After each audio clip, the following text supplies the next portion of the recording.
যারা বাড়ি তৈরি করেন অনেকের মধ্যেই একটা ভুল ধারণা আছে যে মাটি পরীক্ষাটা তো জরুরি কিছু না। মাটি পরীক্ষা না করে যদি আমরা ফাউন্ডেশন দিয়ে বাড়ি তৈরি করি সেক্ষেত্রে আমাদের বাড়িতে চিরকালের মতো একটা দুর্বলতা আমরা তৈরি করে রাখি।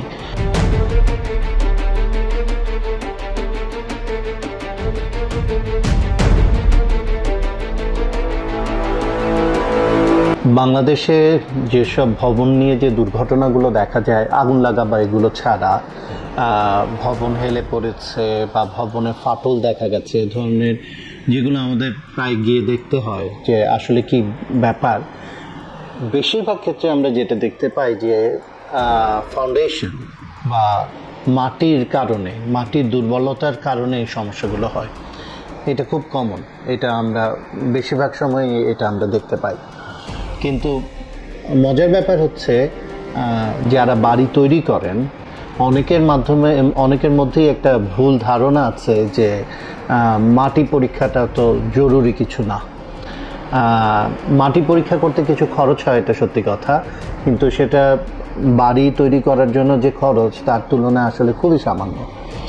কাজেই সেই খরচটুকু বাঁচানোর জন্য মাটি পরীক্ষা না করে যদি আমরা ফাউন্ডেশন দিয়ে বাড়ি তৈরি করি সেক্ষেত্রে আমাদের বাড়িতে চিরকালের মতো একটা দুর্বলতা আমরা তৈরি করে রাখি। সেটা অনেক ক্ষেত্রে কোনো দুর্যোগ ছাড়াই সেটা সমস্যা তৈরি হতে পারে, অনেক ক্ষেত্রে বড় ধরনের দুর্যোগের সময়, যেমন বড় ধরনের ঝড় বা ভূমিকম্পের সময় সেটা আমাদের ওই দুর্বলতার কারণে বাড়ি ভেঙে পড়তে পারে বা বড় ধরনের ক্ষতি হতে পারে। কাজেই এই যে সামান্য কিছু খরচ বাঁচানোর জন্য মাটি পরীক্ষা না করার প্রবণতা, এটা খুবই খারাপ।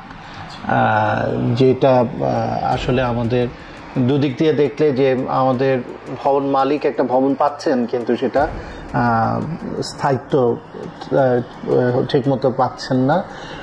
দ্বিতীয়ত হচ্ছে যে আমাদের সামগ্রিক যদি দুর্যোগ মোকাবেলার কথা চিন্তা করি সেক্ষেত্রে এইটা যে ভালনারেবিলিটির যে কথা আমরা বলি, ডিজাস্টারের যে ভালনারেবিলিটি, সেটা পুরো কমিউনিটির জন্য একটা বড় ধরনের সমস্যা তৈরি করে। তো এইসব দিক দিয়ে দেখতে গেলে আমাদের আসলে সবার একটা স্বচ্ছ ধারণা থাকা দরকার যে কেন আমাদের মাটি পরীক্ষা করাটা জরুরি।